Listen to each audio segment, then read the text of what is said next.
Okay, we're live. Good. Paul MacNeill, Here we are. owner of the Eastern Graphic. Yes, sir. West Prince Graphic. Correct. And the political pundit. And a political pundit. Talking head. You're talking head. So you, for years, have been the watchdog for PEI politics. Watchdog's a strong word. I'm very lucky that I have a forum to sort of dig into issues that I like, or I'm interested in, and an ability to talk to the public about it. Not only through our papers, but I've been doing CBC radio since 1997, which is scary, and I've been doing Compass since 2010. 2010.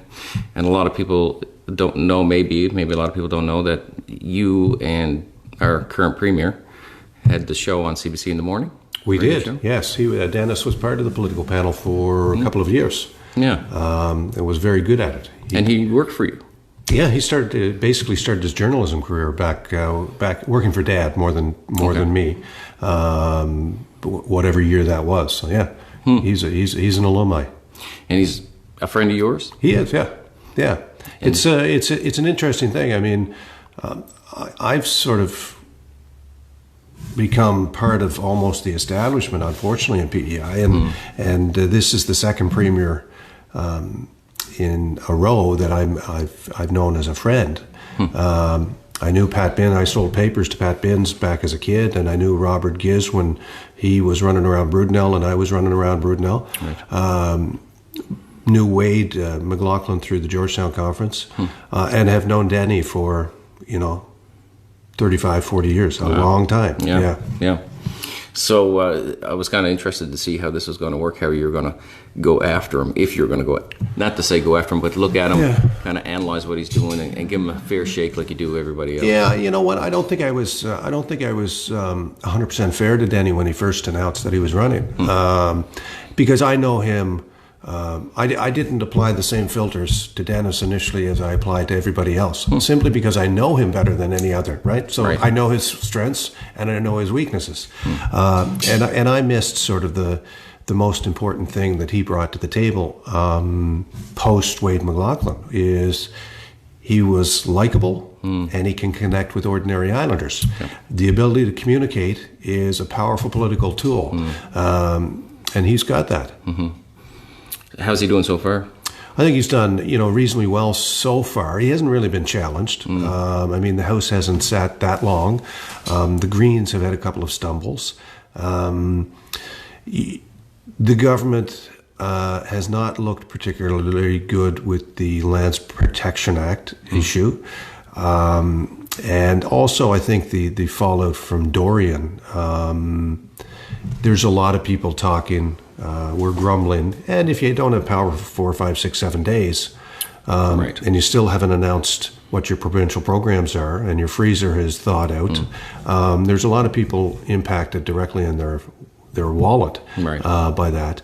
So I think they were hurt. I don't think it's any type of serious blow. I think the government sincerely is learning a lesson from it and is trying to move forward.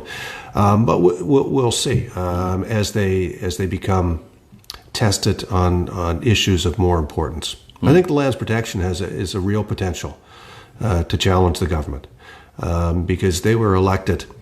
Dennis ran on a campaign promise to not only invoke the legal letter of the Lands Protection Act, but the spirit of the Lands Protection Act. And so when we have basically an Irving-owned company floating the laws of this province in terms of how a farm is transferred, in this case a share purchase rather than a purchase which includes land, that's a big issue. And the government has been by and large silent on it. And they seem to be focused just on this one sale. But will they have the courage to force the Irvings or anyone else to sell land that's deemed to be in excess of the provincial land ownership limits? That's a big question, because it's not just an Irving issue. Down east, there are concerns with the land holdings of Buddhists. There's provincial companies like Vanco, which is a very large company, great company. But if you have land ownership holdings, they have to apply to all equally. Right. Do you know how much land is owned by farmers? I mean, there's hardly anything that's crown land. Oh, we have very small crown land. No. I mean, we farm potatoes, roughly 90,000 acres or something like that now, and that's down from historic highs. No, that's an interesting question. I never actually thought of it, Jason, in that respect. What we do have, though, are land ownership rules that say corporations can own 3,000, and then you are entitled to lease some non-arable, I think is the term, sort of non-agricultural buffer zones and that type of thing. And then individuals can own 1,000, but the sort of the fuzziness comes in if you're a daughter or you're a cousin or you're a sister or brother, and are they all sort of falling into the same funnel? Right. That's the challenge. And so they found out, well, I only know a little about this issue because of what David Wheel, I follow him on Facebook. So from what I understand, it's they found a loophole. They used it, and it's in their favor, and they've even kind of bragged about it. They have. I mean, they've come out and admitted that it was a loophole. There was some discussion that a business act had been changed under the McLaughlin government, which allowed this to happen.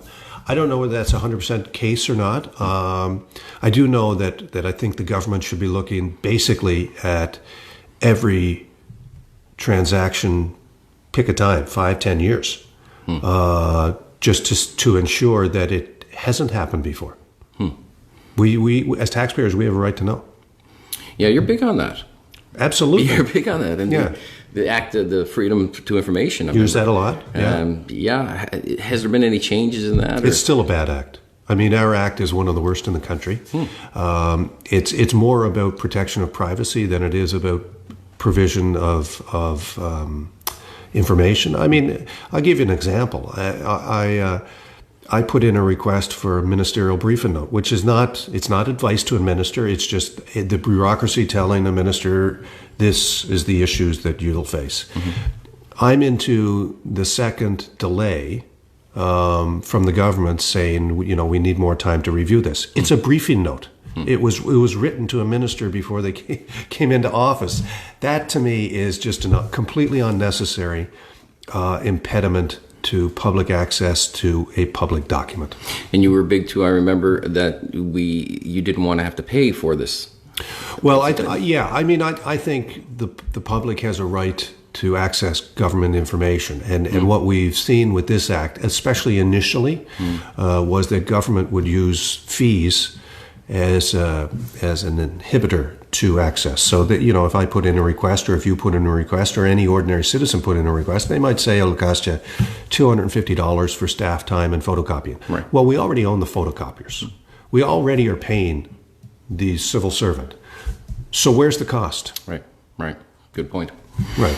No, I didn't want to get into politics right away. No, that's right. First, I wanted to start off with asking you about, I was telling you I had Dave Follett here last week, who's a weightlifter, sports enthusiast, and we got onto the subject of CrossFit training. Yeah. And neither one of us have actually done it, but from the outside looking in, it looks like it could be very harmful to anybody new going in. And that's why. And I know from Facebook that you are involved with CrossFit. I'm a very proud member of Court 6 in Charlottetown. Have been for about 5 years. I'm not a spring chicken anymore. I'm 53 years old, and a lot of the folks at the club would be early mid-20s. But there are people older than me, and there are people younger than me. But the important thing about CrossFit is you have to have the fundamentals of basic weightlifting down. So you attend 3 or 4 classes with the instructor, get it down, and then when you're in a class, everything is scalable. So if you can't do a pull-up, you don't have to do a pull-up. Maybe you have a box and you do a push-up against the box. Okay. That's just every movement is absolutely scalable in CrossFit. And so the biggest thing for me was when I first walked in was the mental adjustment to you're standing beside some very brilliant athletes, very fit, very strong, very agile. And then there was me. But once you get past the notion that you're not competing against them, you're competing against yourself. Right. It's the most wonderful community you'll ever walk into. People will cheer for you. They'll give you a high five. They'll stand and wait until you're done your reps, and they'll cheer you on for the last one. I mean, as someone who's sort of taken a keen interest in community development over the years, right.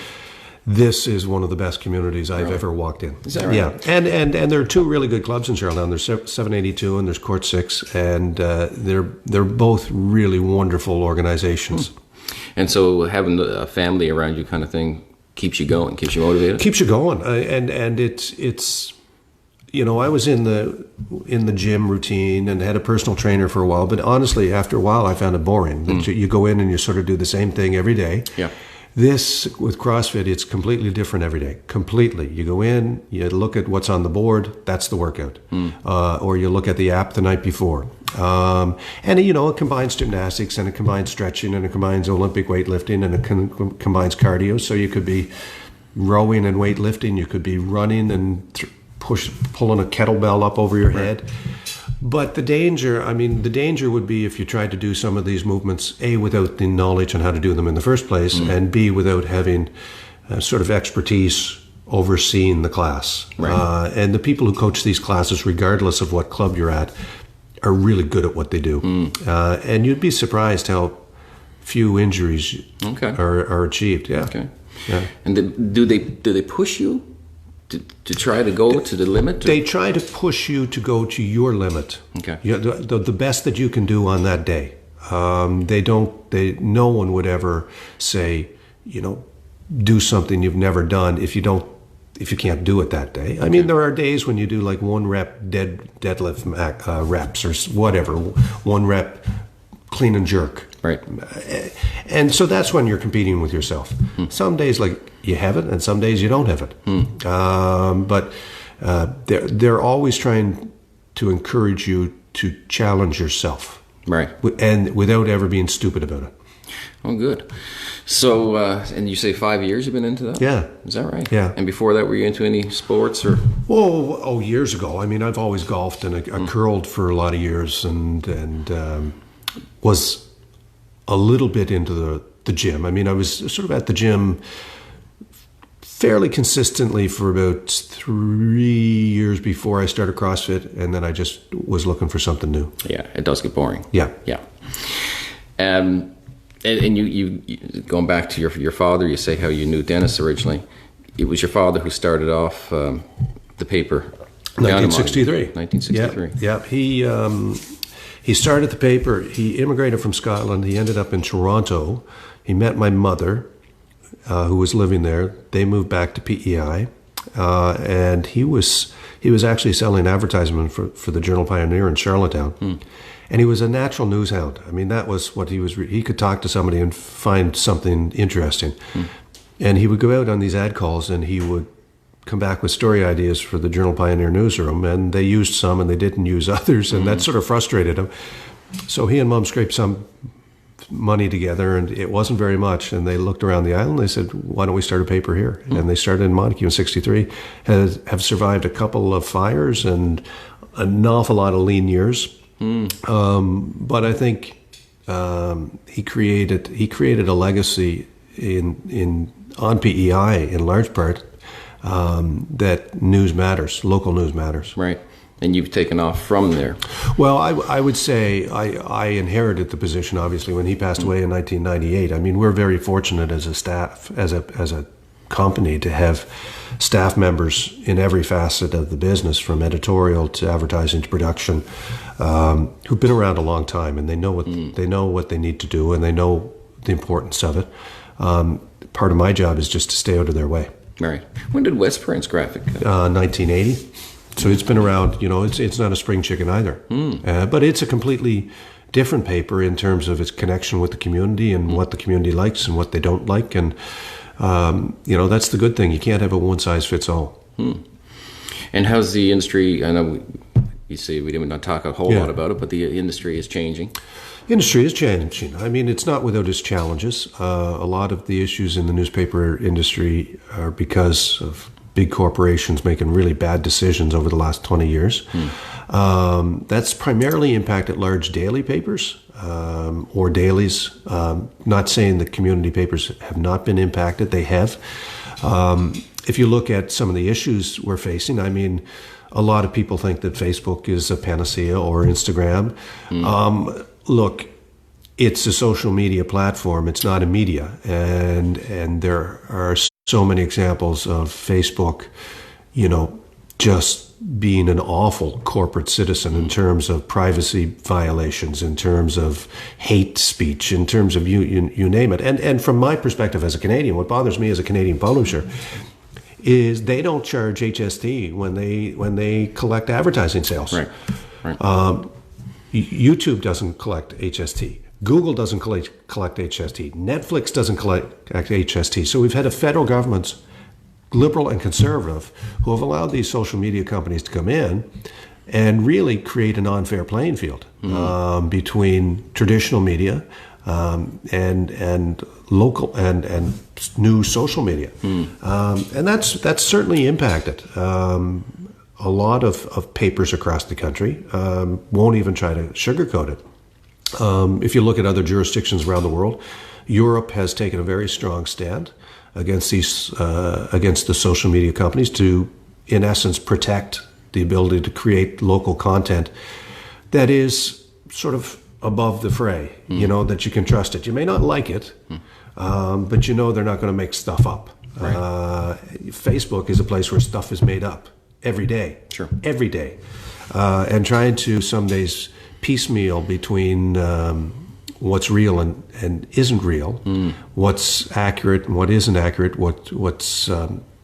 it's a difficult task. So it's a challenge, but there's opportunity in that. I mean, there's opportunity in good content. We're starting to see the pendulum swing back. I mean, 10 years ago, it was sort of the Wild West. Anybody who had a blog, anybody who had this or that could throw it out there, and it was generally seen as equal to everything. Right. Some were great. Some led to brilliant content. Some were just not that brilliant. And you know, realistically, there's one media that goes to Surrey Town Council every month. It's us. Right. The Montague Town Council, it's basically us unless there's a really big issue. The public needs that type of oversight, because if you don't have the time to go to a town council meeting, but you're a taxpayer, you want someone to be looking out for your best interests or asking the questions that you want to have asked, because that's what a good media should be doing. You just remind me now.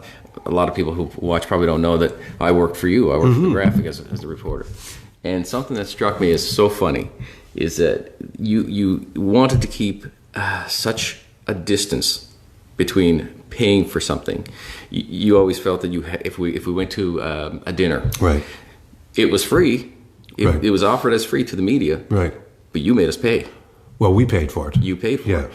And I had to argue with some people in order to take the money. Yeah. They were trying to give me the free pass. And I said, no. I said, no, you don't understand my boss. Yeah. I have to pay for this.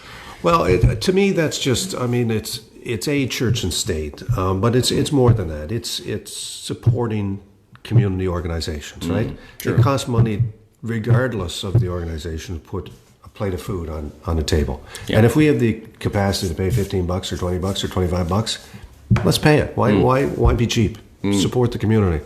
But what I found was that they were really trying to push me. Right. And I'm trying to say, no, take my money. Yeah. And that's okay. Yeah. Talking about the power of social media, this Trudeau thing, boom. It went boom. Boom. Yeah. What's going on? How's this going to impact our entrenched MPs? Sorry. I don't think it'll have a huge impact provincially. You know, I think the Liberals were going into this, the four Liberals, with a pretty strong start. I mean, the reality is we've elected one Conservative MP federally since 1984. Wow. Gail Shea, two ridings, two terms. Since 84? Since 84, yeah. Pat Binns lost to Lawrence Macaulay in 1988 in Cardigan in the free trade election. So, it's one of those things that sort of is jaw-dropping on one level. The reality is, I don't think anybody should be surprised that a theatrical prime minister is theatrical.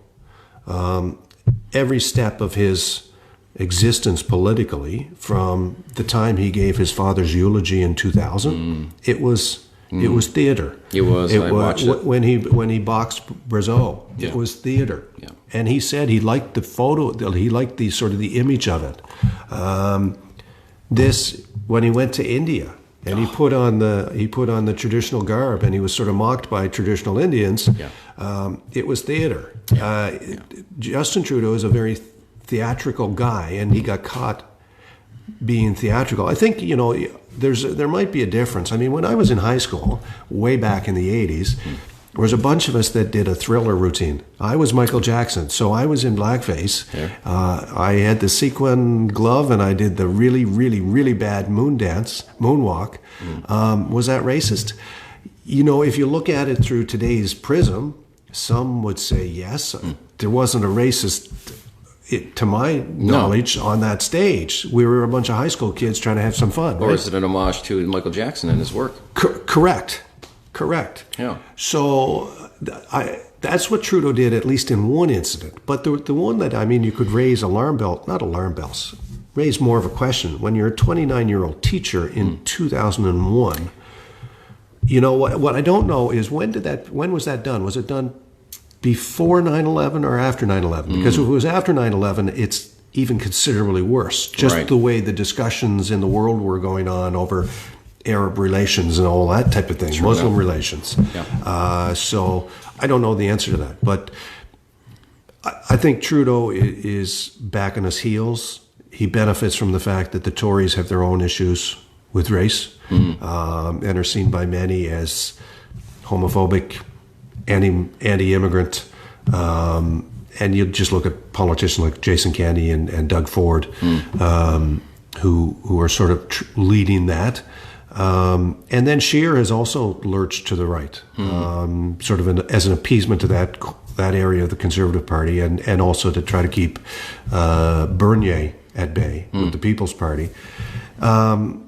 So if there's anyone who may benefit, it may be the NDP potentially, but I'm not even sure, because we're still have 25, 30 days before the election. Not long. It's long in political terms, though. Is that right? Oh yeah. We're already 2 or 3 days removed from this, and it's starting to die down a little bit. So we're finding a regular flow of the election again, where people go to events and make announcements and stuff. So. Right. I don't know what type of impact it'll have. The areas of the country, obviously, to the watch are the lower mainland of British Columbia, where it could impact, and the 905 around Toronto, where it could impact, and sort of Montreal. And those were the areas that are going to decide this election anyway. Basically, those three areas will decide who wins. Is that right? Yeah. And what did you think of the other opponents to Trudeau when the news came out here? How they handled this whole blackface? To me, they seemed to not go too hard on it. No, they didn't, and I think that may have been appropriate. Scheer, of course, said he may have been the harshest in terms of the language used. I don't think anybody was really listening to him about it. I think Singh was perhaps the most powerful. True. Simply because he's the first national leader of brown color. Right. So it was interesting, and the fact that he refuses to allow himself to be a photo op for Justin Trudeau. If there's an apology, pardon me, he wants to have it as a private, no cameras, no nothing. Right. That's smart. How about the Greens in this election? Any chance at all? No, I don't think so. They seem to be losing steam. And I also think when you come out and you announce that you're going to legalize all drugs. Yeah, I couldn't believe that this morning. That came, pardon me. Yeah, where'd that come from? Don't know. Don't know how it'll play. There's a lot of people who don't think we should have legalized marijuana. So I know it's a response to a serious issue, the opiates. And there may be some long-term merit to having that discussion. But I'm not sure whether it'll win the Greens any vote. I just thought that this was the worst thing they could actually say at this point. I don't think it helped them. I can't see it. And they're slipping in the polls, and they were slipping in the polls before then. So maybe this was an attempt at a Hail Mary. How's in your eyes has Peter been doing? Peter Ben Baker. I think the Greens are doing okay. I don't think they've sort of been gangbusters or anything like that. The challenge that the Greens have, when it was just Peter Bevan Baker, he was the guy. He was the party. When it was Peter and Hannah, they were a good team, but it was still Peter. Right. Now they've got 8, and they have to sort of figure out how to divide the job and let some of their MLAs build up, a public profile and take some charge. And they've stumbled a couple of times. I mean, last week when they came out and they announced, so last week or the week before, 2 weeks ago, people still didn't have power. They were into day 4 without power, and the Greens came out and decided to re-announce their housing platform, which we had just run a provincial campaign on. Didn't announce anything new. And it just seemed absolutely tone deaf that they would do that when people still had their power. We're still without power. Right. And the Greens obviously heard the criticism, because 2 or 3 days later they came out with a press release saying basically that the government's response, the provincial government's response has been slow, and don't they know how much hurt it's causing ordinary islanders. That's the question that the Green Party should have asked themselves before they did their housing press conference. And so there's sometimes I think you get the impression with the Greens that there's a lot of thinking going on. Most times good thinking, but sometimes there's a lack of common sense in terms of political optics. They have mentioned too our 4 universal payment, universal.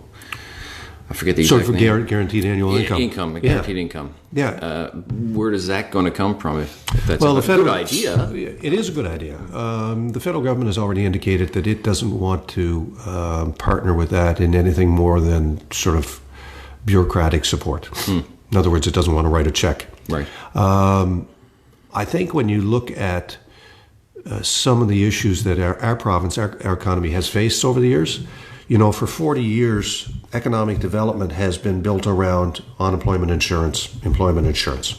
So you work 10 weeks, you work 12 weeks, you work 14 weeks, we'll give you pogey.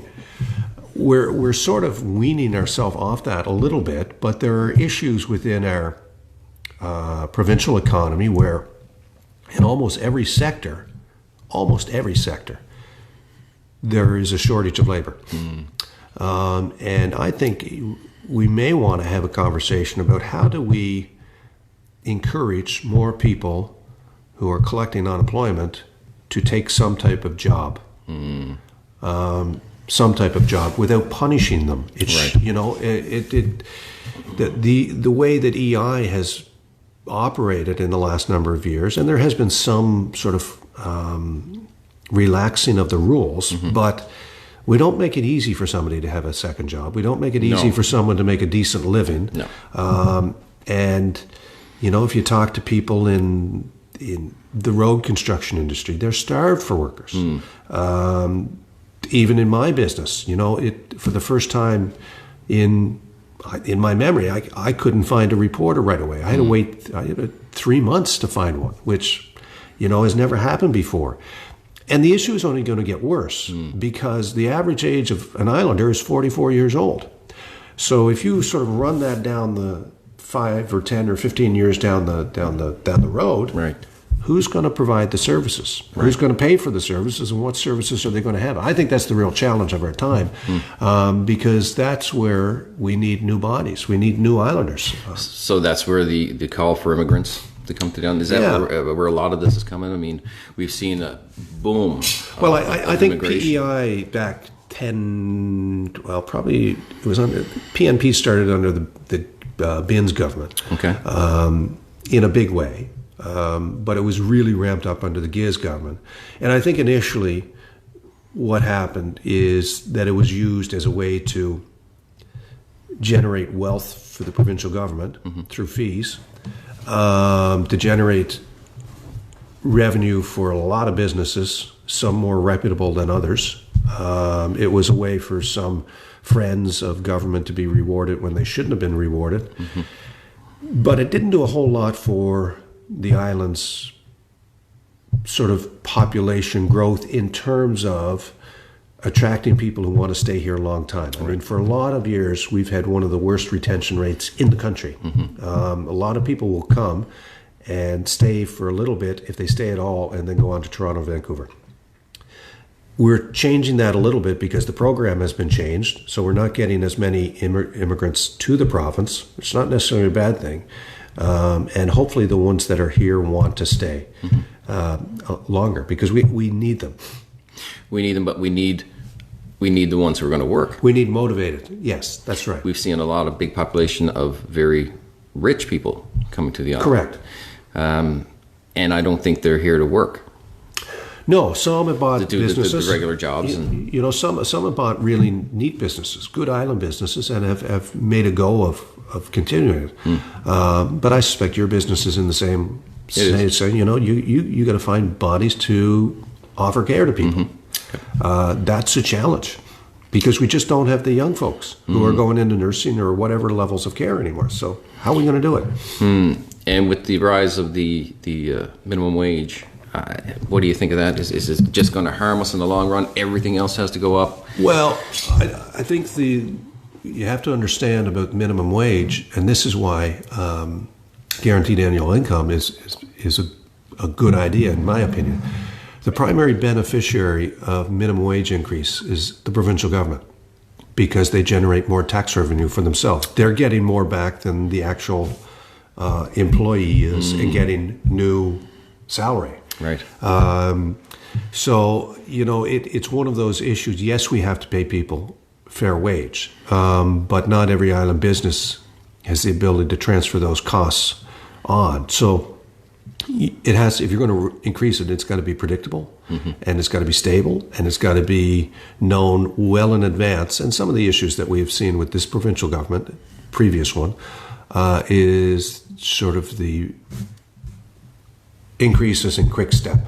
So it makes budgeting very difficult. And what's the biggest things facing islanders in this election? What are most important on people's minds right now? I think healthcare is always the big federal one, right? Will you actually, because if you look at the federal government funding of the healthcare system, and the federal government is ultimately responsible for the healthcare system, the percentage of their spend to deliver healthcare across the country has decreased, and I may be wrong on the exact figures here, but it used to be close to 50%. Okay. And now it's down into the 20%. So that means that the provincial government will do things, and this is what drives me nuts, is will cut services in rural areas, because it's always easier to cut services in rural areas because the voice is smaller. They never look at centralizing. They always look at centralizing. Sorry, they never look at cutting some of the internal centralized bureaucracy. And also the other things that they don't look at is if you look at things like electronic health records. Every province in this country is spending a king's ransom to develop their own made in PEI, made in Nova Scotia, made in New Brunswick solution. And we've spent probably more than $100 million trying to develop ours, and it's still not province-wide. And if you have a heart attack and you're sent to St. John, your electronic health record doesn't travel with you. If your child goes to the IWK, your electronic health record doesn't travel with them. And yet we lack the political strength to say, okay, Nova Scotia, you're in the process of creating a $1 billion One Health record. Why aren't we part of that discussion with you? Right. That's not really the question you asked, but the EI will be a big one. The 2 zones. Yeah. Explain that. Well, nobody. This doesn't seem right at all. No, nobody complained when rural PEI was required more hours. And this is the funny thing that I see about this issue. When people who live in and around Charlottetown needed more hours, suddenly it became the biggest issue since sliced bread. But when rural folks needed more hours under the 1 zone, right, nobody was talking. So does it need to be fair? Yes, it needs to be fair. I'm not quite sure what the solution is. That very well could be one of those issues that the 4 MPs will talk about, and maybe a cabinet minister will come along and talk about, but they're not going to do much. I mean, last election, the Liberals promised to bring back door-to-door mail delivery. Yeah. Haven't done a damn thing about that. No, just those super mailboxes. Right, because super mailboxes are super. They do work, and they're always there, and you don't have to pay them. Okay. And so you think Macaulay, Easter, the 2 other guys, I don't know their names, but they're back in. Bobby Morrissey in West Prince, Summerside, Egmont riding. He was a long-time cabinet minister in the Joe Giz government, and he's known. The Conservative candidate Logan McClellan would be known sort of perhaps in the Summerside area. He's very young, 29, nothing wrong with that. Robert Morrissey was elected as a provincial MLA and made cabinet when he was 29, or 28. But really, that's a traditional Liberal riding. Okay. Wayne Easter has been around for an awful long time, and that's one thing you are hearing a little bit, maybe for the first time, is that maybe Wayne Easter and Lawrence Macaulay are starting to overstay their welcome. Stephen Stewart is running against Easter for the second time for the Conservative Party. I'm not sure whether he'll be able to improve his outing that significantly from the last time, simply because there's not a whole lot of momentum for the federal Tories here. I think if the Tories were to win something, they need some type of significant momentum to be seen. And then you might vote for one because they look like they're going to form government. You don't think Scheer is a shoo-in? No. Who are you banking on? I don't know who's going to win, but if you look at the way the nation breaks out and where the votes are, Toronto has an anti-Doug Ford thing going on right now, which will hurt Scheer's ability to break into that area. The lower mainland of British Columbia, British Columbia has been fighting Alberta. Kenny's seen as one of the leading arch Tories in the country, sort of one of Scheer's guys. That won't help them, I don't think. Quebec, the Tories are flatlined in Quebec. So, they've got lots of numbers, but you can roll up a lot of seats in Saskatchewan and Alberta and rural areas of the country. But the real seat counts. Whoever's going to win is going to steamroll through Toronto and steamroll through Vancouver and steamroll through Quebec. And you don't have anyone set in your mind who you think Justin could get back in? Oh, easily. Really? Easily. There's no. Matter of fact, I think at the start of the election, they had changed a bit, but at the start of the election, regardless of what national polls say, because national polls give you zero insight into what's happening. Right. The Liberals were probably best positioned to win again, simply because of their relative strength. Now, the Tories will win seats in Atlantic Canada. The Liberals are not going to sweep 32, and it becomes a race to what's 154 is something like that, 308 seats. So you need 154 for a majority. So that's probably why Lawrence Macaulay and Wayne Easter are running again, because the Liberals said, we consider you a safe seat, reasonably speaking, and we need to We need to get to 154. Right, right. So, yeah, no, and we're a long way. Look, we're at least 3 weeks away from the election. That's a friggin' eternity. Are you going to be on the panel for CBC during election night? Federally, they've traditionally not sort of done as much. I mean, there have been a couple of elections in the 20-some years since I've been doing it that I've helped out on the federal. But realistically, we're 4 seats in Atlantic Canada's 32, so they don't need to talk to me too much. So yeah. they'll probably talk to someone else. Yeah, but the latest thing in the news now is the big protest, anti-climate. How do you think that's panning out across Canada? Well, I'll give you an example. I mean, the climate change is a real issue, and that's not meant to be a comment on the science. It is a real issue for individuals. You know, how do we get to the next generation without destroying the planet? In part, that's why the Green Party did really well, provincially, although it had more to do, I think, with Peter Bevan Baker's likability and what he said about issues, almost very much like Angus MacLean, the former Conservative Premier, small C Conservative, environmentally friendly, socially responsible. You know, that's basically what a Conservative has been on PEI. It's what most people are, to be honest with you. Right. But the question federally is, if all those Green votes in Charlottetown and Summerside were to transfer to the PCs, then the Liberals could be in trouble. Right. I'm not sure we've seen any indication that the federal Green Party has the same type of traction that the provincial Green Party has. Okay. So I'm not sure that will be the case. And how will the anti-global warming or climate change, how is this going to impact the oil in Canada? I mean, that's the biggest revenue really in Canada, isn't it? Well, it is.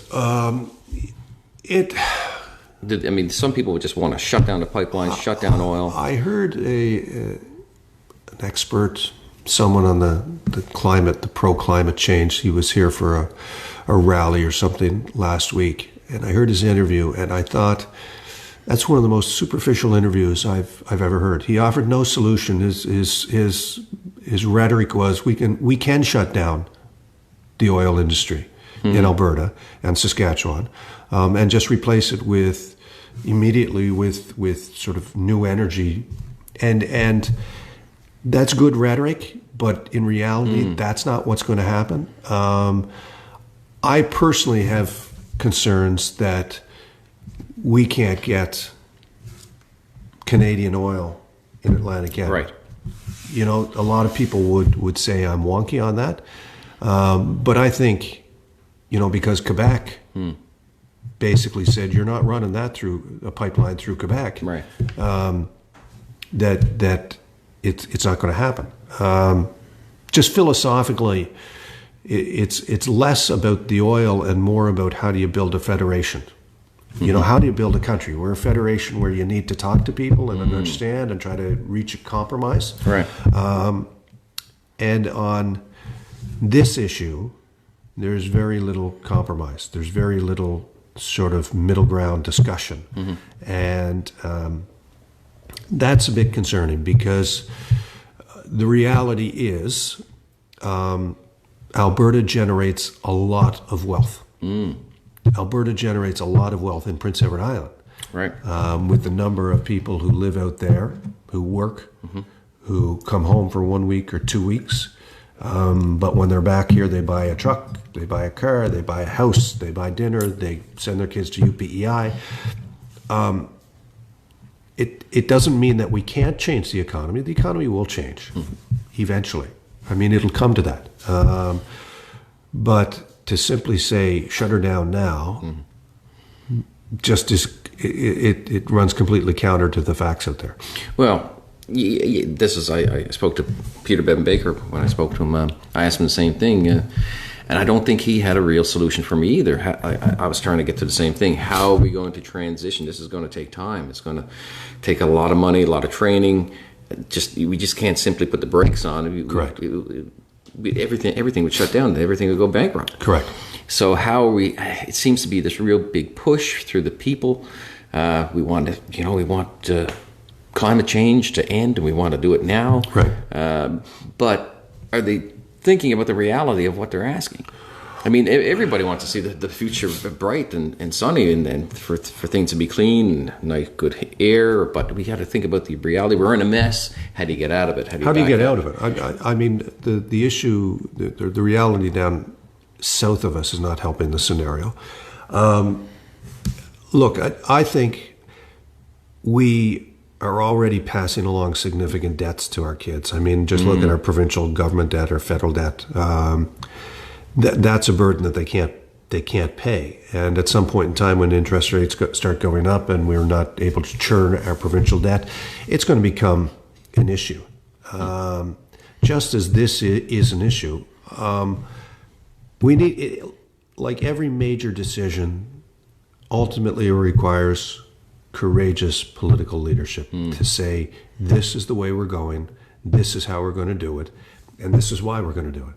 And there will be people who will criticize it, and there will be people who may take severe counteraction. But ultimately, we need leadership, and that's the problem with politics too often. Is real leadership is something that's talked about and never seen. Right. Does that worry you when Dennis said he wanted to have a collaboration with the Greens? No, you look, Dennis King is a different beast. I think he is sincere in his desire to make government more open. I haven't seen signs of transparent yet. To have the conversations. But the reality of the new government, best intentions aside, is they haven't been tested yet. You know, their goal is to get a majority government. And I'll guarantee you that if the Tories win a majority government, they will govern differently.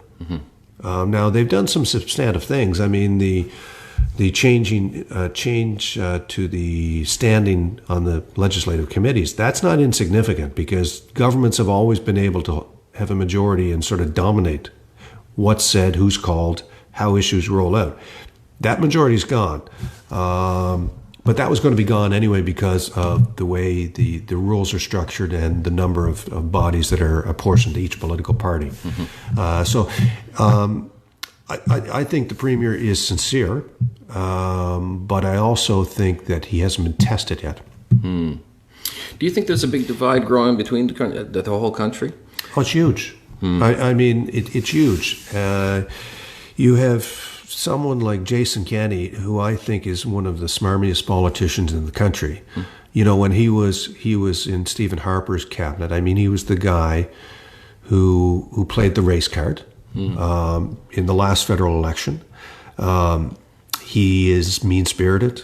That's his record in public office. And, you know, he's doing things to play to his base in Alberta right now. You know, I was talking to a newspaper publisher in Bigger, Saskatchewan, which is sort of the heart of this type of thing. And I asked whether this whole separation issue is a thing. And she said she's seen it once before, and that was when Reform Party started back in the early 80s. But this time it seems a little meaner. So, not meaner is not her word, sorry. A little firmer, let's say. Okay. So, you know, if the West is alienated, and the West has a right to be alienated to a certain extent, but just as the environmentalists in this country have a right to say, well, you know, we want a clean environment, and we don't see the oil sands moving at a pace of change that we need to see to feel comfortable that we can transition at some point in time. I mean, nobody wants the taps to just turn off when the stockpile is gone. I mean, we need a solution before then. So hopefully, like every great debate, we can have leaders on both sides who can sit down and discuss it. I'm not sure we see that level of leadership yet. Are you talking about a Trump-style leadership? No, I mean, Would you consider him a strong no, I leader? wouldn't. I consider him the weakest form of leader because he doesn't know the issues. B, he repeatedly lies. C, he surrounds himself by cronies and is in this clearly for himself. D, he's reckless. And he seems incapable of having a thoughtful discussion about a big issue. His reaction to everything is to make it a personal attack against himself. Right. Right? He always spins it around to whatever the issue is, this hurts me. That's not leadership. Now, he talks about fake news all the time. Yeah. Do you, coming from the reporter background, and I used to watch and be proud of CBC, and the people from the States would come up and say, we love CBC because it's so unbiased. Yeah. That, in my opinion, and a lot of other people's opinion, have sort of changed with this Liberal government, and they sort of see the Liberals being propped up by the CBC. No, I don't believe that. I don't believe that for a second. I mean, that's been a conservative talking point for a long time, and I would say, show me the record. Show me the record. Look, the reality is this whole fake news. It could be just as easily defined as stuff Donald Trump doesn't like. Right. When he doesn't like something, he calls it fake news, regardless. Now, he's savvy enough a communicator that's caught on with a lot of people, and it resonated with enough Americans to get him elected. But the New York Times isn't out there lying. The Washington Post isn't out there lying. It's insane to even suggest it. And in Canada, would the mainstream media have a left-wing bias, a right-wing bias? I would say it may be fair to say that there is a slight left-wing bias in general in media. But that doesn't mean they're propping Trudeau up. Okay. I think that may come with just how people see the world, sometime. But I don't see them as propping up Trudeau. I mean, to suggest that, then you have to argue that the Tories are doing everything right in their leadership, and they have lurched to the right. They have. That's undeniable. Look at Ontario. Look at Alberta. Look at Maxime Bernier, who came second in the leadership race, and look at Andrew Scheer's response on a whole slew of issues. That party has gone this way, and so. Again, I think we used to be able to have a conversation in this country. We still can, but it's becoming more difficult. Well, does the bill, was it C-16? Could be. Does that, there seems to be some liberties that we're losing in regards to free speech. Is it fair to say that there's a bill that says that hate speech is in there now, protected in legislation? I don't know. Jordan Peterson was rallying against that. Yeah. Back a couple of years ago, and I believe it passed. But that's the thing too. When the left starts to points foul and says it's hate speech, does that end the conversation, or it's racism, and then all of a sudden you can't talk anymore? Yeah. Because you're branded as a racist, and you can't have a dialogue. No, do you see that as being a problem? I'm not familiar with that piece of legislation off the top of my head. I think it's an issue on both sides, and ultimately I think from my part of the world, I stopped watching CNN because it's just a shouting match on the left, and Fox is a shouting match on the right. I think we're suffering from a trickle-over effect of the American media reality. And the other thing, too, is that media, especially on the national level, tend to follow each other.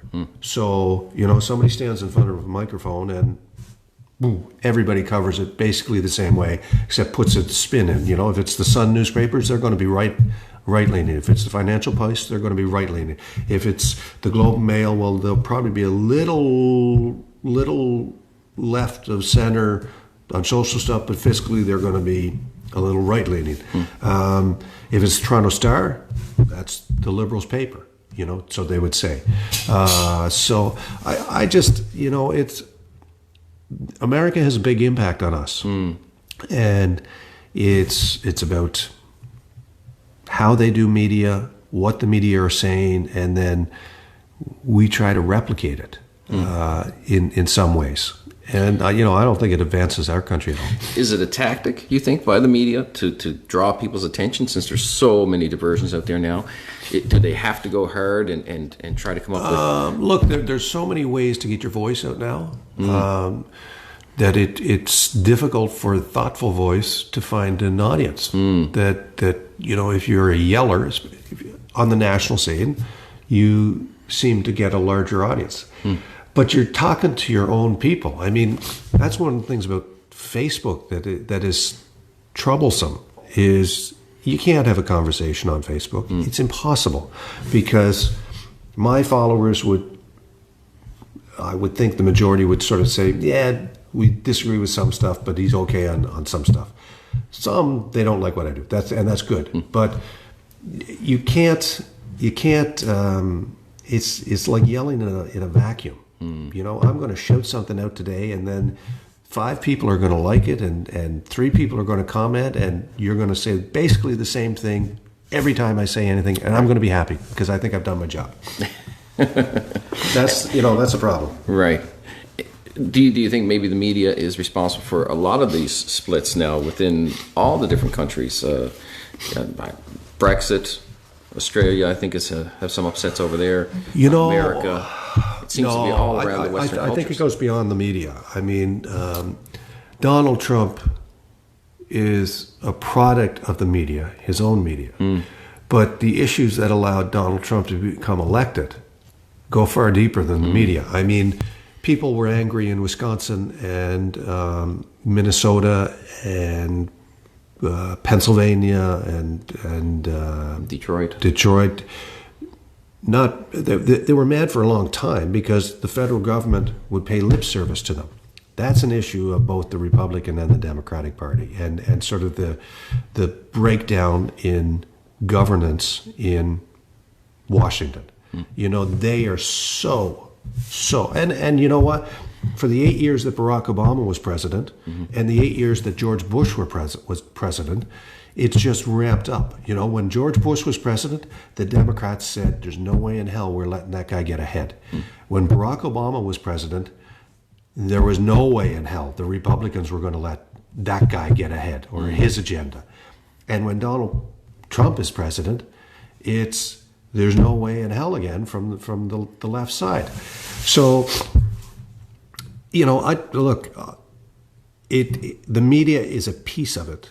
Are they the primary reason for it? No. I think it starts with government ignoring people and forgetting that people are angry. And just to bring it back to local, I mean, I think that goes, one of the things that Dennis King did brilliantly in the provincial election and in his run up to the leadership was in making it about people, because the issue with the Liberals was that the government was going around and saying the economy is on a barn burner of a increase.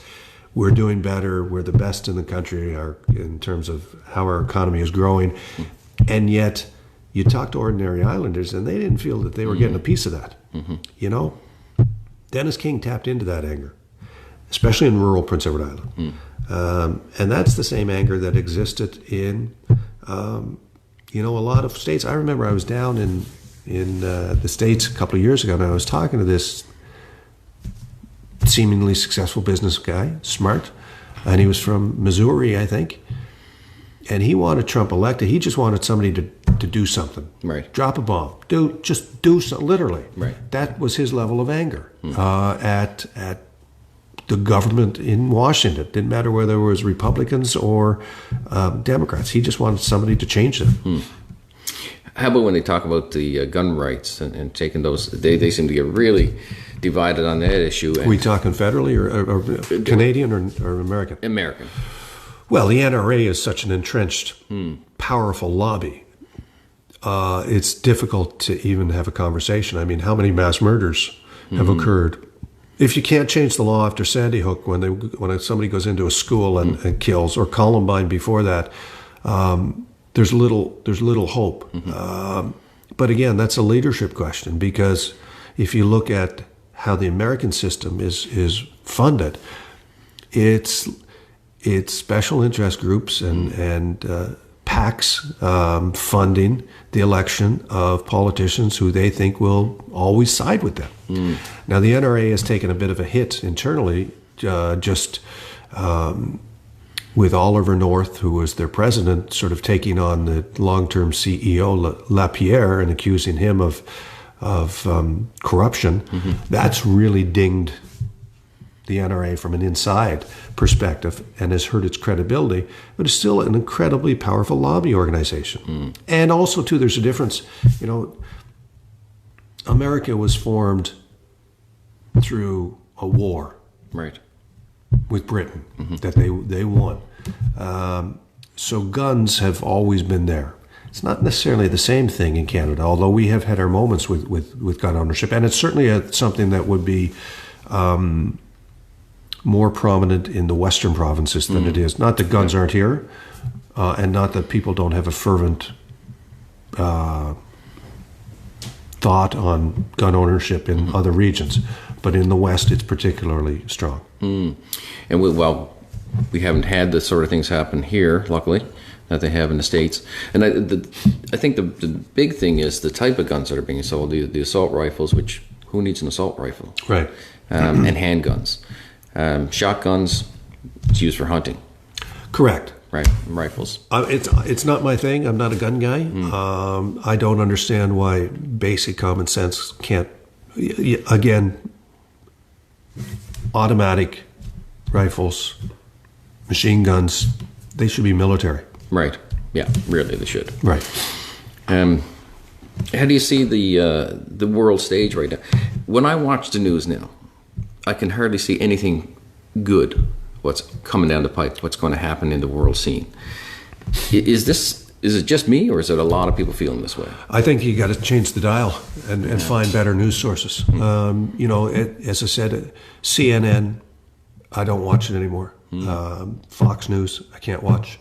I watch and listen to BBC a lot because they are even CBC nationally. They don't do nearly what BBC does internationally, and you know, they're talking about real issues in real parts of the world that should matter to us, like Africa and South America and wherever it happens to be. So I just find that a better source for international stuff. So you're hopeful about the future of Canada and the province? Yeah, I mean, why wouldn't we? If the worst we can do is argue about sort of the civility, that we can solve that. You know, if there's a crisis that comes along, leaders are made when leaders are required. Often in history, right? They step up. They step up to the moment. So we'll see. You know, I think the province is by and large in a pretty good position. It has significant issues that we need to address, i.e., our demographic.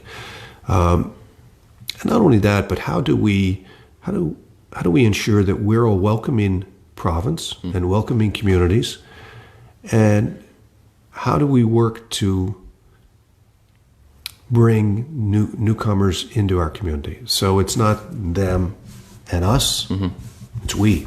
It's not easy, but it is doable. Are you concerned at all about the different things I've heard?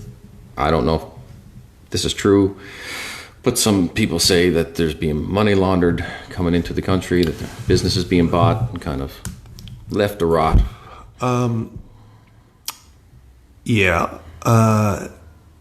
Nobody questions the little collection plate that's sent around a Catholic church and where that money goes. But when Buddhists come in with money that's been raised in a foreign country in a similar manner to fund the operations of nuns and monks on Prince Edward Island, somehow it's nefarious. I'm not saying that the immigration programs that we've rolled out in this province have not been without issue. They have had significant issues. I broke the PNP story. What was it? 2008, 2009. Right. And I was the one that got the first documentation to show that Richard Brown, who was the minister back at the time, basically said nominate, nominate, nominate, and don't even worry about it. And that resulted, when he did that resulted in huge amounts of fraud. People created their companies that never did a day's worth of business, but they got 2 or 3 or 4 units, and have never been held accountable for that. The program also helped a lot of really good businesses. Island Press was one of them. I like to think we're a good company. I like to think that we've given back. Have never hidden the fact that we received benefit. Sure. But first impressions are lasting impressions. And, even the program has completely changed since then. People still believe that it's basically a program of rot. I'm not convinced. I mean, there was the federal investigation that sort of blew up in the federal government's face about the alleged fraud that was run out of the motel by the airport. Blew up in their face? Charges were dropped. There's nothing to it? Well, it's when charges are dropped and the federal government walks away from it, it's what's the counter argument? I mean, where's the factual counter argument? Right. And that's the issue, right? That we're running into is a lot of people have ingrained beliefs that it's all bad, it's all dark, it's all nefarious. I would agree that there are ample and plenty of examples. There's a provincial deputy minister right now who received 2 PNP units for a tourism cottage that never operated as a tourism, but her family has a lovely cottage. I'm sure. It's why aren't we holding those folks to account? Right. So, you've talking about your own business. You recently moved. Yes. Yeah, and you've got a new company in there now, Copper Bottom. Yeah. I mean, just as the newspaper industry evolved, I mean, we had a big old fire hall, and in the basement we would always put the papers together and put stamps on them and labels and flyers and stuff. At first, you had your own printing press down there. Is that right? Oh God, no. We never. Oh, no? Dad had a press for a short while back in the early '60s. Okay. Other than that, we've always been a printer. We've never been a printer. So just the way the whole flyer printing business has evolved is it became easier and almost mandatory for us to get a printer to put on the labels and put the flyers in and distribute them that way. So we didn't need as much space. And when Ashley and Ken came into the office one day and said, we'd like to start a microbrewery, but we need your building. They needed your building? Yeah, well, that was the plan they had. Oh, really? So we said, if you can raise the money, come talk to us. Okay. Gave them a figure, and they went out and did it. And, what I like about it is I've spent a lot of time thinking about how to grow communities. And if you look at Montague, which is now Three Rivers, part of Three Rivers, you need infrastructure so your citizens want to live there. Right. Schools, gyms, rinks, hospitals, healthcare, education. But you also need places for community to meet. And, the Copper Bottom changed the dynamic on that side of the bridge, and Bogside is the new one too. Right. So we now have a great marina. We have a new craft brewery on one side of the river, and we've got Copper Bottom on the other side of the river. And Montague, the image of Montague is changing. I mean, it's got a bit of a vibe now, which is a nice thing. So they came to you, they saw the building, and they saw the structure of it was something that they were interested. I think they were interested in the location and the structure, because the big basement afforded them the opportunity to produce beer. Right. And upstairs they could sell it. I've been in there since, and I see they've done a real nice job. You know what? They have brought life to that building, and they deserve full credit. That's Ashley Condon and Ken Spears, partners in Life End Brewery. Yeah, I'd like to have them on here sometime. And they would be great. Yeah, I mean, Ashley is a fantastic singer, and she runs the house upstairs, and Ken is building a very big brand as a really good beer maker. Oh, good. So they've been successful. You know, to my knowledge, just from appearance, they seem very successful. Do you know if they're able to get their beers into the liquor stores? Yeah, they are in the liquor stores. Yeah, okay. Yeah. So it's some. Yeah, and if you buy a tin of Rabble Rouser Red, that's Dad on the can. Oh, is that right? Yeah. And so they kept the tradition. They kept the tradition. That's right. Yeah. Yeah. Are you going to go on the next generation of beer? I hope not. And the new one on the other side, who owns that? Did you say? Dave McGuire. Dave McGuire. Dave McGuire. So he's one of the very big McGuire clan from the island, and again a great community guy who's worked his butt off over the last 2 or 3 years. Putting it together, like pulling all the components. Dave's business model is a little different, which they complement each other. Over at Copper Bottom, it's like a tap room upstairs. Right. They don't have a kitchen, but they provide some food by sort of third-party contractors. Okay. PEI hand pies and that type of thing. Okay. Dave has a brewery and a tap room, but he also has phenomenal, authentic barbecue. Food in his restaurant. It smells good. I smell it from. Yeah. He's got charcuterie. He's got a top line chef who used to work at, what was it, Lot 65 and Terre Rouge, and may have been with Michael Smith for a little bit, or Liam Dolan for a little while. So he's just immense culinary pedigree. The food is phenomenal. There's some meeting space in that for public meetings, and they don't compete, they complement.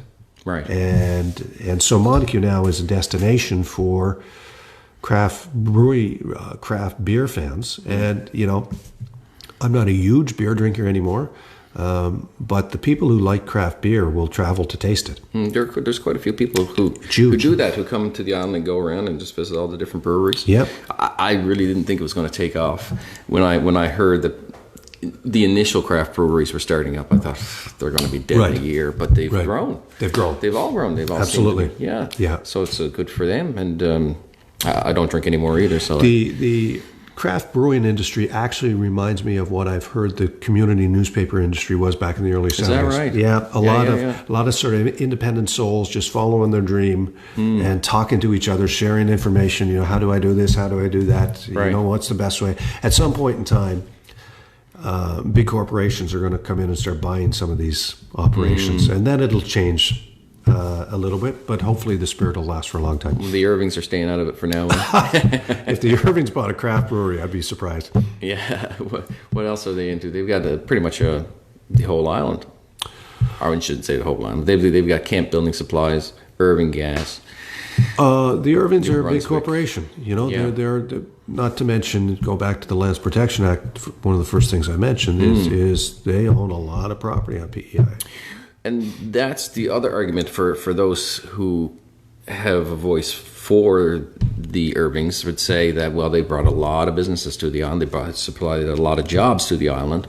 And shouldn't they be given a little extra? Should they be treated a little different? No, I don't think they should in terms of the land ownership. They can cut deals, and they do cut deals with farmers to get them to farm potatoes for them, right? But you bring up a good point, Jason, in that Cavendish Farms is the single largest private employer in Prince Edward Island. Yeah. And they're good paying jobs in a rural area. And it's not that the industry shouldn't change.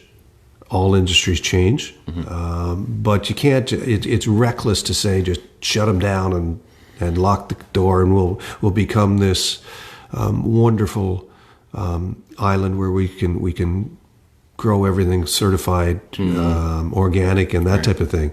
We may get there, but we may not get there soon. What do you think about the cancer rates? I thought of that when you said that. The cancer rates on the island, I guess, are extremely high compared to other parts of the country.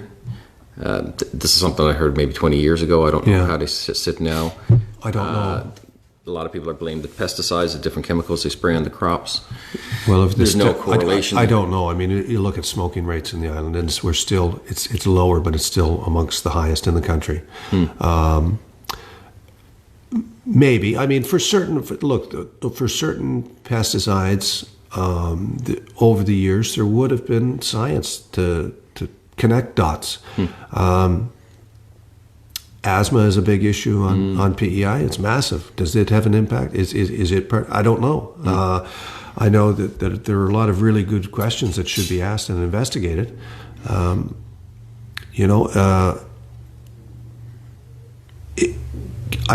have to know what cancers, where they were located generally, because there's a lot of it's easy to say cancer rate, but cancer is not a uniform disease.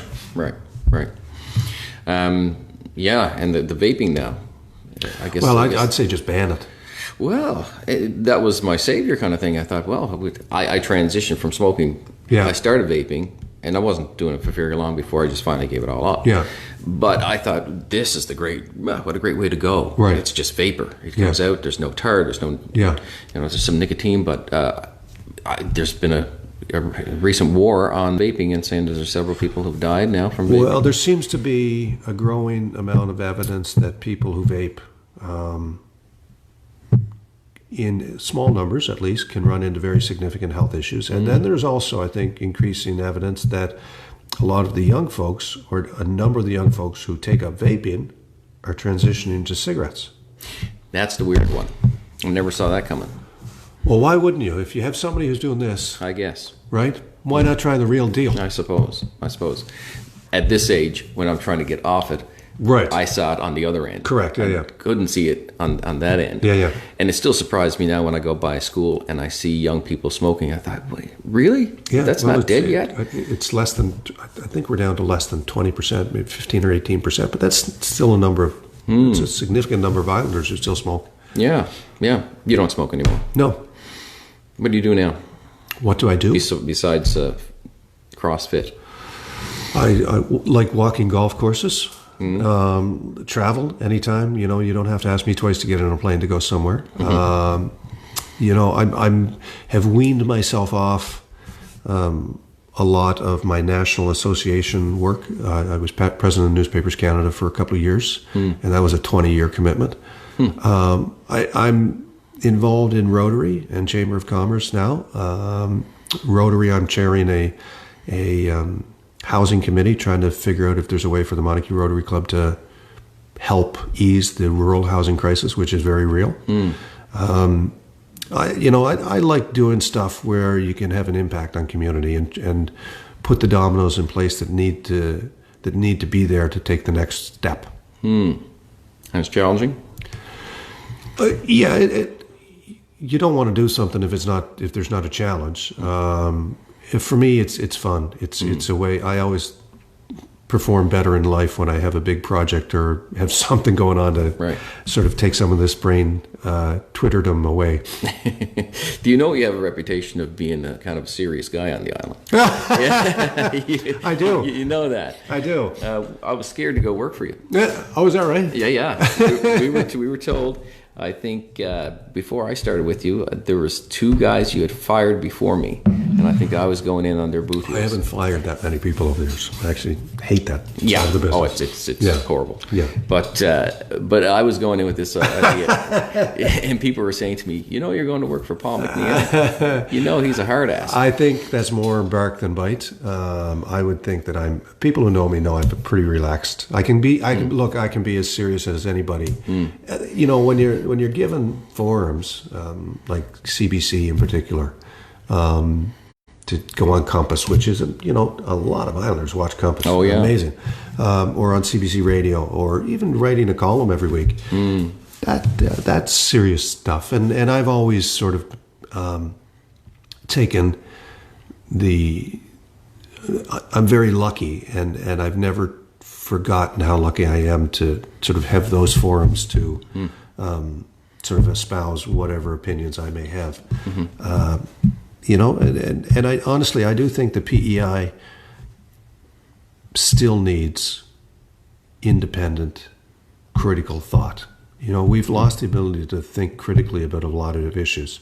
Some of it has to do with, people don't have time. Some of it has to do with what you were talking about with the media and so it's dumbed things down. Some of it has to do with the screaming that can happen on Facebook or Twitter.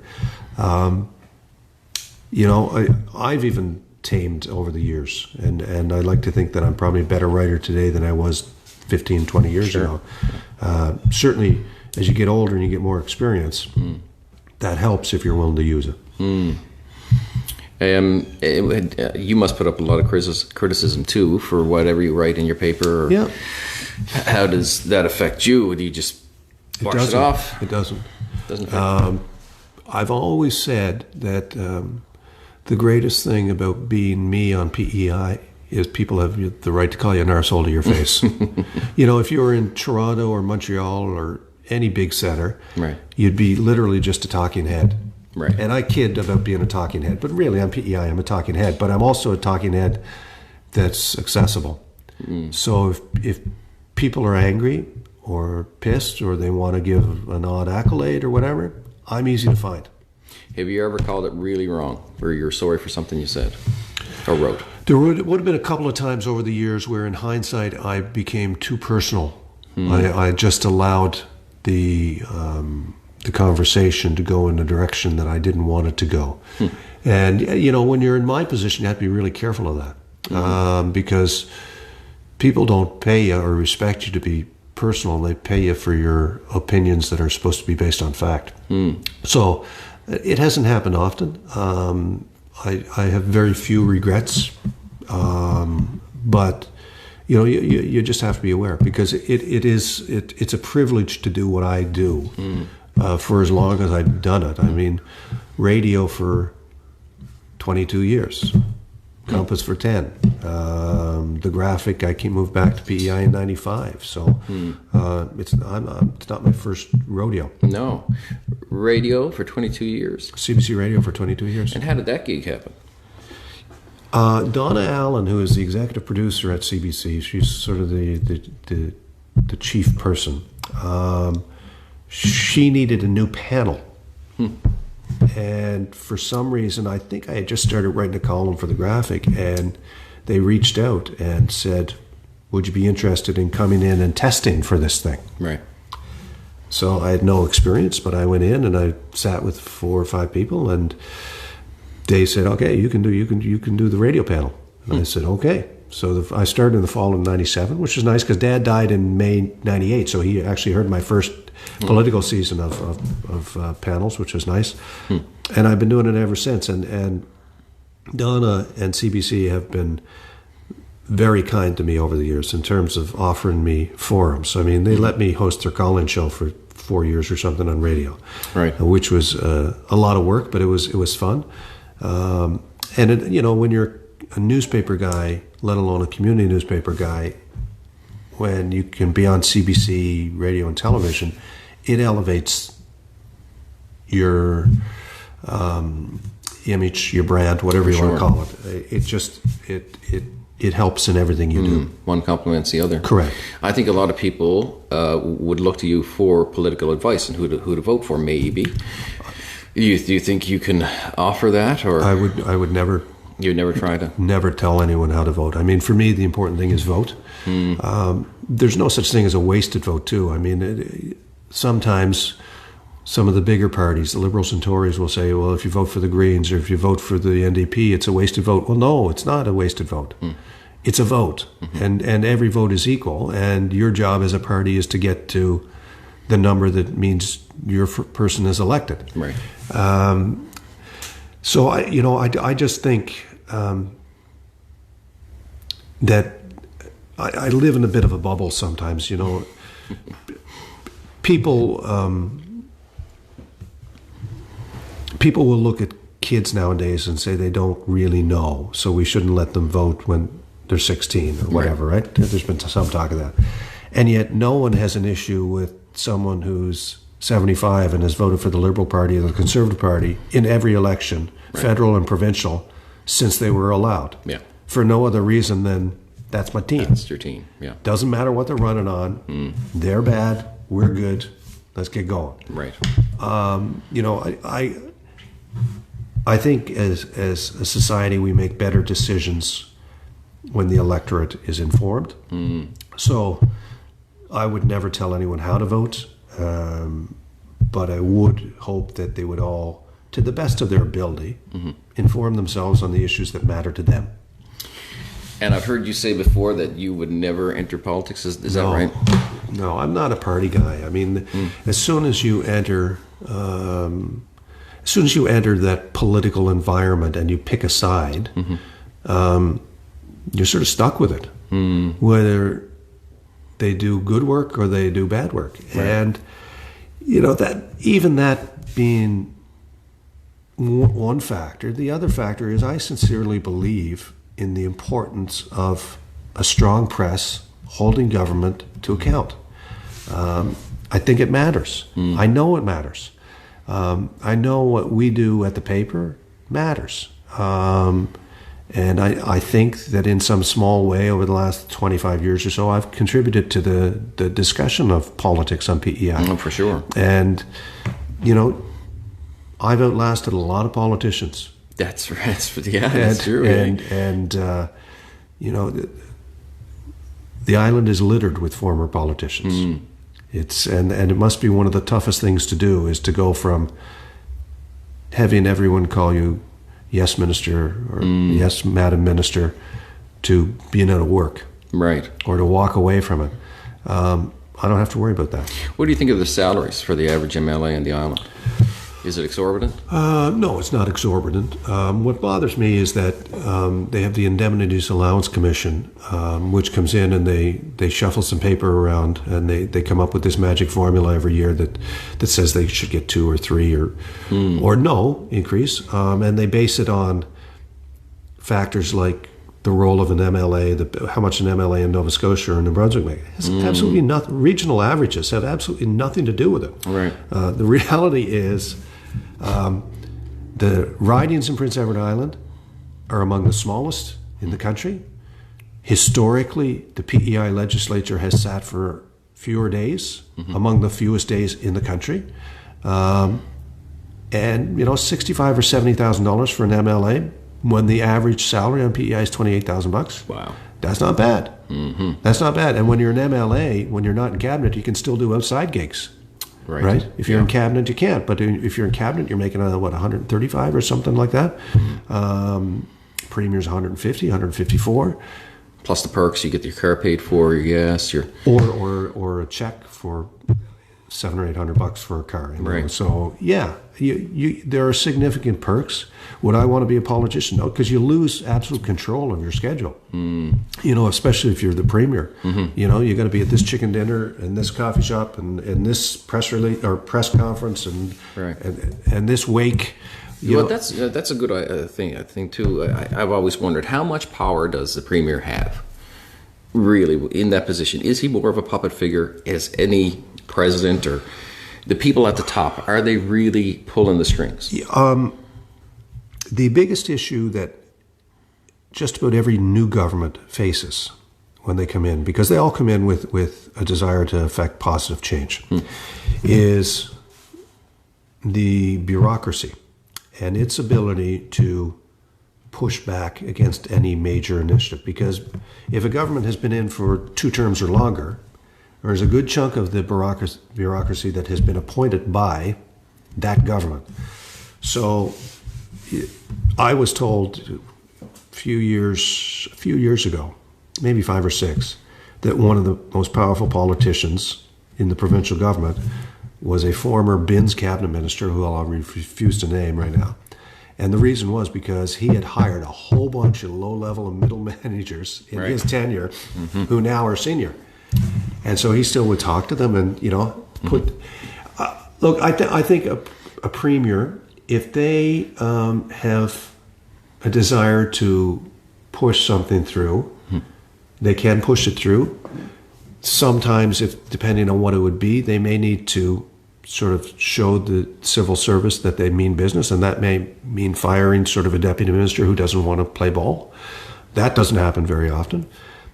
But if you look back at, Catherine Callback with the 7.5% cutback, not sure it was the right decision. Now, what was that? 7.5% cutback of civil service salaries back in it was after Joe retired. It was early 90s, I'm going to say. And that was across the board for any civil servant? Yeah.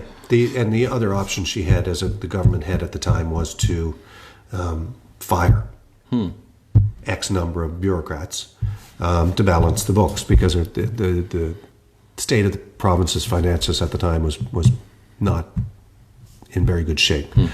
So that would have been an example of a premier pushing forward with something that she knows is not going to win her friends and influence people. Right.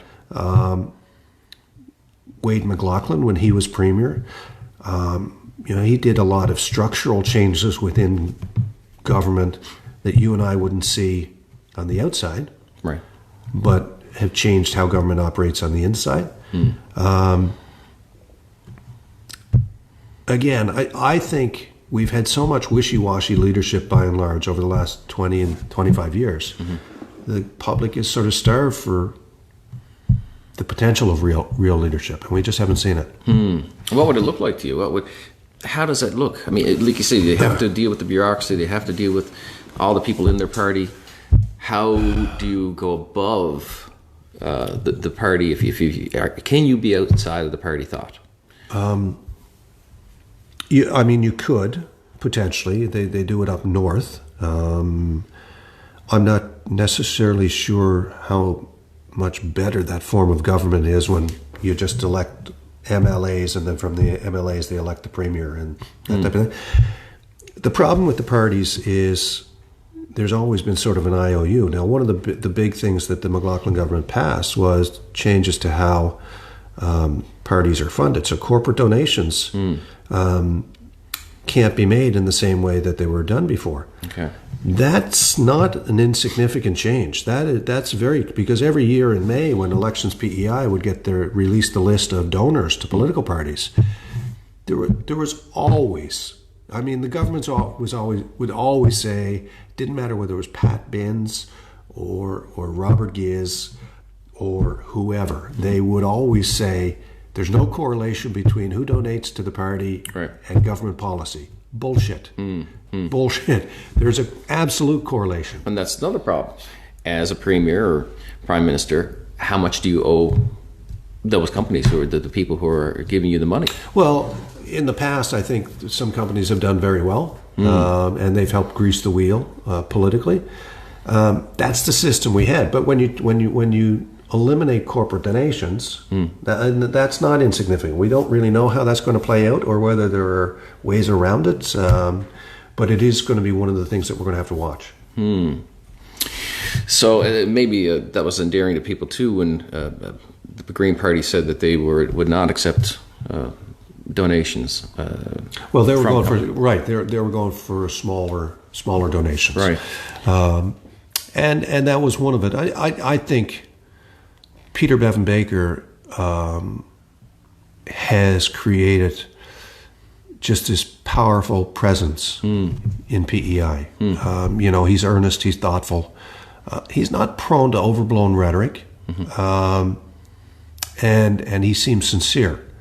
And that's, gotten the Green Party to a place in Prince Edward Island where it has never been in any province in Canada. It's the first official opposition. Right. Potentially it could win an election. But, right now, if I had to bet, I would say if an election were held today, the Tories would win a majority government. Wow. Despite all the failings. The PCs? Sorry, I'm thinking Liberal. I think the Liberals are going to struggle. I think the Liberals, if you go back in history, it's often not the first election that really thumps a party when they leave office. It's the one after. when Pat Binns beat Keith Milligan, the Liberals still had a caucus of 6 or 7 or something like that. Good-sized caucus. In 2000, they had Ronnie McKinley left standing. Right. The same thing happened with Pat Mella, right, when she was the only one standing. So I think the Liberals need to be very cognizant of trying to avoid what the Tories went through for 12 years, which was churn leaders, internal division. It's going to be interesting to see how they move forward. Yeah, how is that playing out right now? It seems to be coming together now under Dennis. There was a lot of that switching in leadership. Yeah. Is that sort of simmered out here now? People are... For the Tories? For the Tories, yeah, Dennis getting is in for a long time. I think, the thing to watch with Dennis is how long he wants to be premier. Some people are in it for 10 years. Some people are in it for as long as it takes. Right. I don't know how long Dennis would want to be premier. Maybe it's 6 years. I don't know. It's a job that takes a toll on the individual just because of the demands. Exactly. So, don't know. So you think he would stay? The people he would be revoted in time and time again? As long as he stays right now, yeah. I think the Tories would be in a position to win a majority government. But we're not. The reality is we're not going to have an election for at least a year and a half to 2 years. Okay. I think there's still a honeymoon, and this government has not been challenged significantly, so it can change in a heartbeat. And it doesn't hurt too that when you talk about how Dennis connected with the people. Well, he's known as the storyteller and the journalist. And he had worked for, who was it? Mike Curry. Mike Curry. And then he worked in the Premier's office, Pat Binns' office too. So he was quite fluent in what was going on in the workings of government. I would say, well, Dennis, when Dennis worked for Mike, he was his press secretary, And then when he worked for Pat Binns, he was also the communications person. I'm not sure how much input at that point in time the communications person had in terms of day-to-day policy or actions or that type of thing. He would have seen it. He would have seen it, yeah, for sure. Yeah. Did you guys ever have your disagreements on how things were going? Since he was elected? No, before. Oh my God, yeah. Yeah. Oh yeah. No, and the great thing about Dennis and I is we know how to get under each other's skin. Yeah, we've had some great rumbles. Is that right? Yeah. So what time was the show? You're still doing the morning show? Yeah, it normally the morning show runs during political season. So it's on at 7:40 to 8 o'clock on a Friday. No, not every Friday. Not every Friday. Not every Friday. During the political season. Right. So we're starting to get into political season again. Okay. Yeah.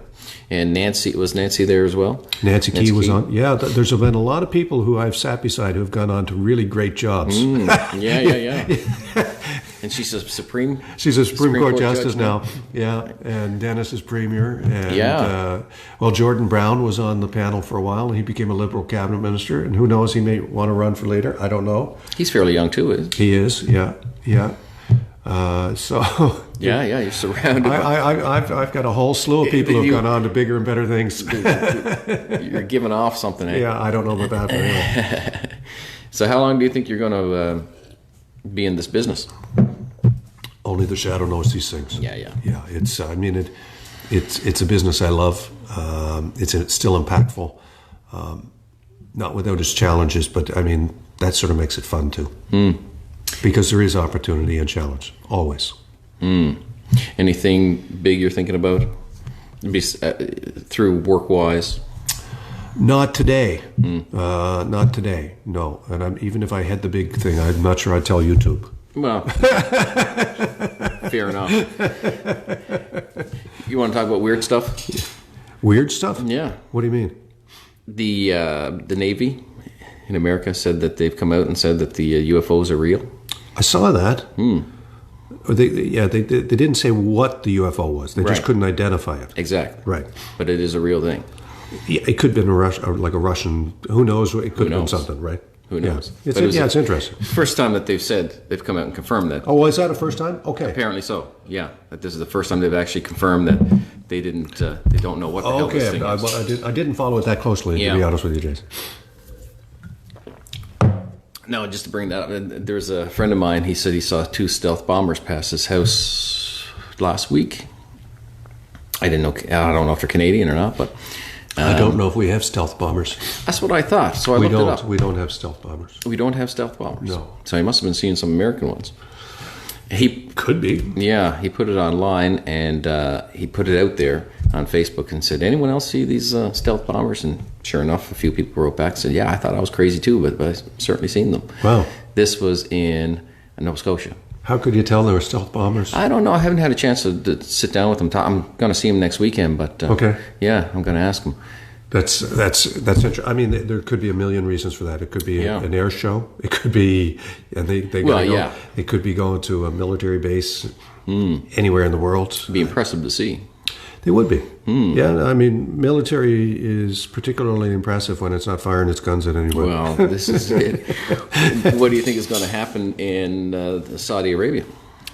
Oh my gosh, I don't know. I mean that country.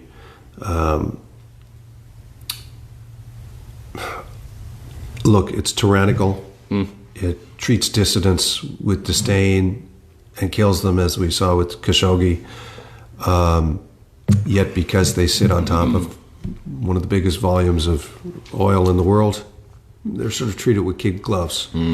The issue, and we've seen it at other points in history, is when you knock those type of regimes out, the alternative isn't necessarily better. Exactly. Same with Iraq. So I'm not sure what's right or wrong. Yeah. I just know that you hope that it's a situation that can be diffused. And things all around the Middle East seem to be ramping up a little bit here with the oil. Yeah, I mean they always are. Right now, I mean you almost get the sense that the Americans are trying to poke Iran.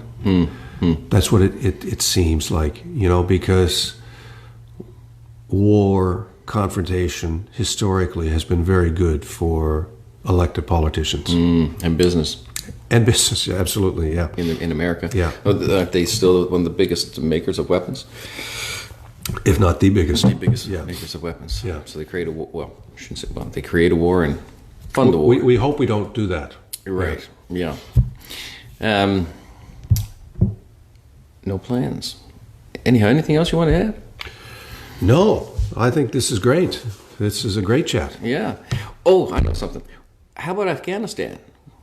Are we? We're still there?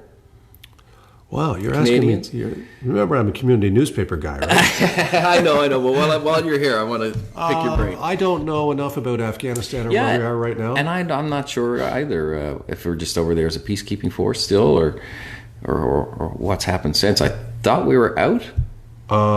Yeah, I think we are. Although you never know, there may be some small component doing some type of aid or support. I don't know.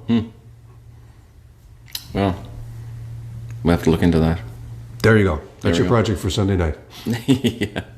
All right, man. Well, if there's nothing else, we'll wrap it up. And awesome. Thanks for coming in. Appreciate it very much. Yeah, not a enjoyed problem. it. All right. We'll see you later. And for anybody else out there, it's going to be on YouTube by tomorrow, and you can check it out on Talk Matters PEI. Thank you.